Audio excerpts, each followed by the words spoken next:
This is Josephine, and she's my daughter, and it's her birthday today.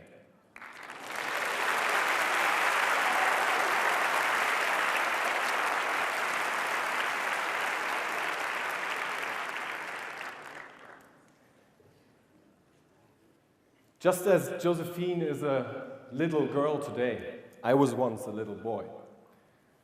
And back home, my dad used to bring home all the latest high-tech inventions from the business school that he worked at. The first personal computers, the first data storage devices, the first games.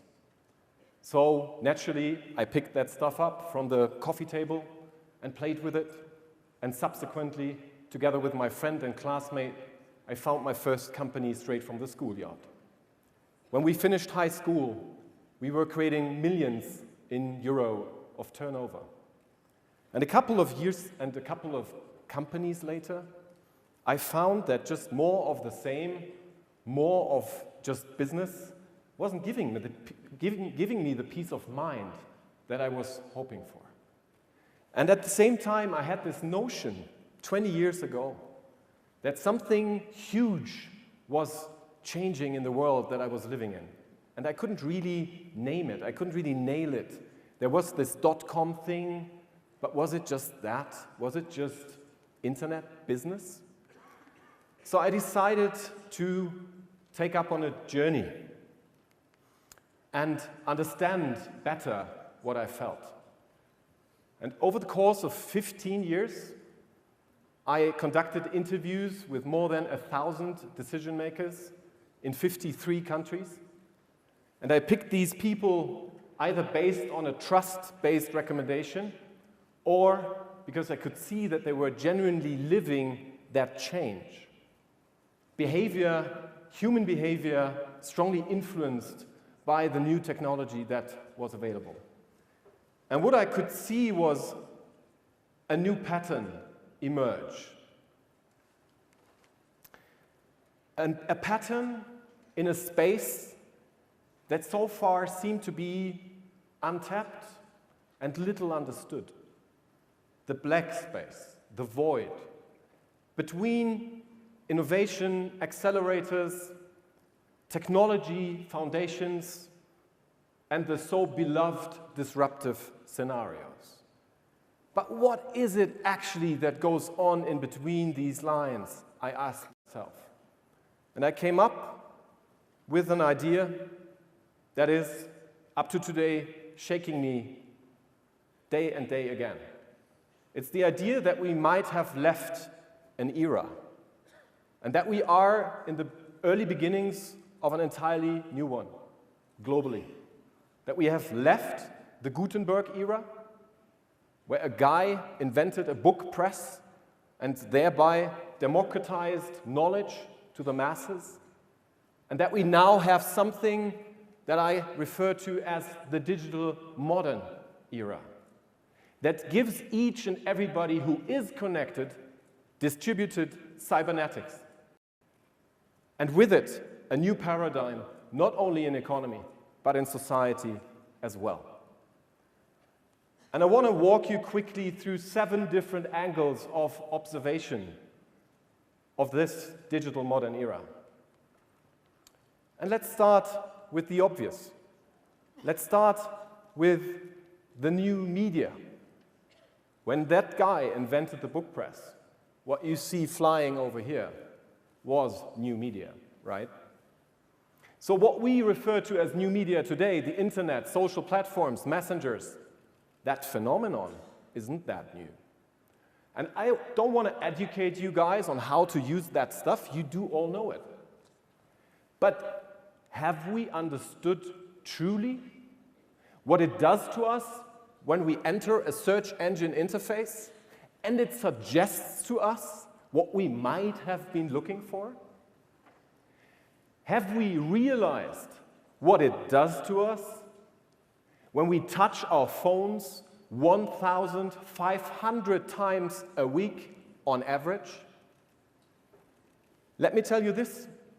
There are several jurisdictions on this planet that are officially recognizing this device now as an organ of the human body, with all the consequences implied. Think about it, or even better, feel about it. Next time you approach a red traffic light, try not to grab for that phone. It's going to be difficult. So this new media changes our lines of thinking. It changes power structures. And a world order, a new one, is emerging as well, where the smallest organizations can grow a voice overnight that was formerly exclusive to the big ones. Saul from Peru is executing on that power right now as we speak. He is suing a German multinational energy company for the effects of its activities in Peru, where climate change lets glaciers melt that threaten his home. He put them in court in Germany just a week ago. At the same time, we have to look at paradigm shifts of a tremendous dimension. There were guys like Mark, early entrepreneurs of the web, many of them around, who decided to just go for this. They didn't ask anybody, and I'm not here to judge whether they had the right to do this or not, whether it was a good thing or not, but I'm here to jointly reflect about the effects.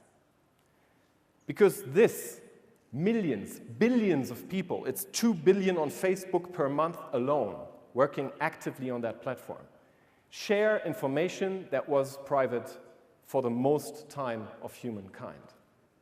And all of a sudden, we see that our individual perception of each other changes due to the digital networks that we see in the background and around the people that we meet. It happens here on the floors when you connect on LinkedIn or whatever your service is. And it also changes our leverage. Our network grade becomes a hard asset. We can today crowdfund anything, even a potato salad recipe. And this is a fun example, for sure. But think about the hundreds of thousands of ideas, projects that were rejected formally by some institution. Now you can go for it, and you find your community that funds your private idea. Where does all this information sit? Well, in big data centers and in this room. You brought more than 1,000 supercomputers to this hall today. And each single of these supercomputers was able to shoot humankind to the moon just a couple of years ago. And by us collectively putting more and more of these devices into the world, by sharing ever more information on a daily basis in an exponential way, and by us putting chips into everything out there in the world, may it be a street lantern, a parking spot, or a manufacturing machine somewhere in the industry, we create what I call the world machine. And trust me, the internet, it doesn't sit any longer inside a box. We sit inside that machine. We have become a part of this huge, gigantic, worldwide machine system. And whether that is good or not, again, let's hesitate to judge. And altogether, we are running in high speed into this future where very likely, in a short period of time, experts estimated around 2040, humankind will meet its master when it comes to computational power in the comparison between brain and computer. Technical singularity. And it doesn't matter whether this happens 2035, 40, 45, or 50. It inevitably is going to happen as long as Moore's law applies, and it does. So this question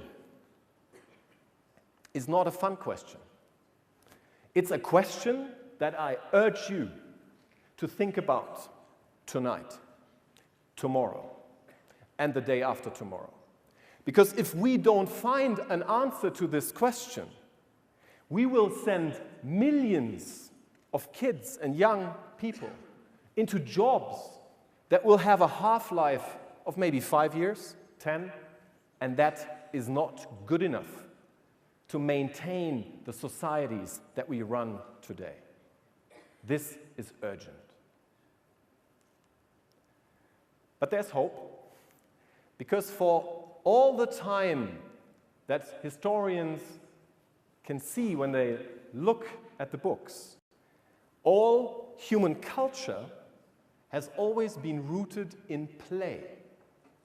So all we got to do is to take a different angle, a new perspective on the games we play today. And that is not just board games that our grandparents already liked and loved, but it is the digital games that we play on a daily basis that make us addicted to them. It's the kind of games that you want to take part like 10 times a day when you look for an update of your Instagram feed, photo services, and others. Huge Excel spreadsheets that we fill with our preferences and our aversions. What can we learn there? And how can we mitigate this to serious challenges like this one? Can we do the same that we do with Instagram and other funny stuff for serious problems? Can we reduce pollution in the streets because we make it a game to go right at the time that is best to reduce pollution? Well, we've really gotten used to this new medium.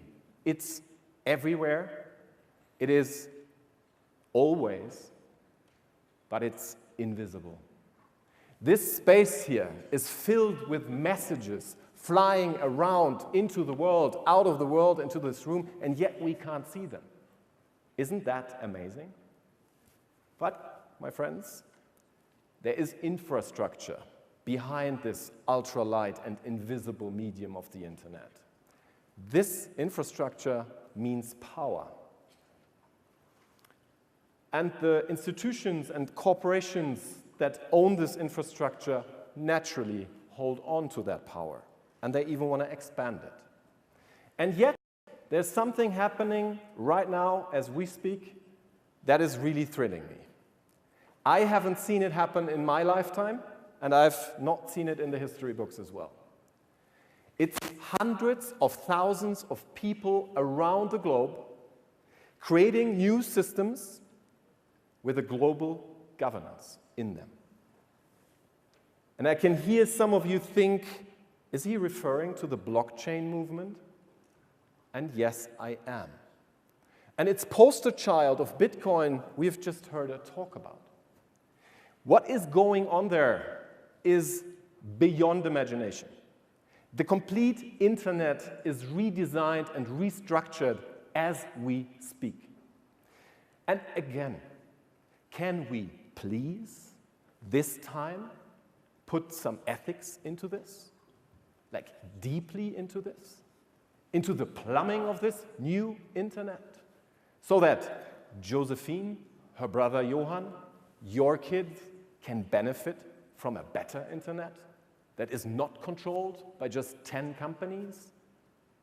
I'd really wish for that. What keeps us from it? Well, I meet many people who are incredibly busy. Why is that? Well, with that digital modern, there is a clear trend towards ever more flexibility, ever more mobility, and an increasing speed. And it's fantastic. You can work from anywhere at any time. I love it too. And yet, it's a distraction also. What's behind this? It's again a paradigm shift. Information, and I'm sure you have heard this before, information is the new superior resource. Stock markets know it. Companies of the like, Google, Apple, Facebook, have outpaced search engines for natural resources like ExxonMobil already. And while this happens, continuity, slowness, offline culture become a new luxury. And maybe it would be a good idea to remember that we, all of us, are not yet robots, and we can still execute a privilege that is exclusive to the human being. And sometimes, just take a breath, a conscious breath, a breath in silence. Because then you feel yourself, and then you can feel others. And then you can feel that movement that is going on around the world, and that doesn't leave any stone untouched. Do we really talk about this enough yet? I doubt it. And yet we should. And there is one group in society, obviously, that is a professional group that negotiates for us what's good and bad for the future of society, politicians. And politics change too. They used to happen in parties, parliaments, governmental bodies, and they still do, and they shall. Yet, and again, there is the social media sphere. I think of it as a sixth continent. And there, politics are made as well. This guy, a friend of mine, the former mayor of Reykjavik, he understood it very early. Others do it too. People we don't know. And I think that's a problem. This guy is running a company out of the UK that is massively influencing foreign elections. And they use a technique that has a very honest name: psychometric targeting. And let me be just very brief. I do not want to be anybody's target. And I recommend you shouldn't too. So, our collective challenge here is to make sure we don't lose anybody. You are all super tech savvy, you're interested, but how about your grandmother? How about your neighbor, the baker, the guy who repairs the car? Are they on the conversation? Are they following TEDx already? If not, I suggest they do. Concluding, what we need is no more nitty-gritty, no more floor talk. It's a new deal between new technology and humankind, nothing less. And to be able to get there, we really need to open big boxes, like our idea of future jobs, our positioning on AI and algorithms, our imagination of digital citizenship, cryptocurrencies, and maybe even of a purpose beyond human labor. I found a place where we can experiment with these ideas on a national level. It's a tiny country, the Principality of Liechtenstein, nestled in between Austria and Switzerland in Europe. It's got 38,000 citizens, so very short ways. And you're all invited to take a look at that sandbox, hook up through the web, and let's have a dialogue about it.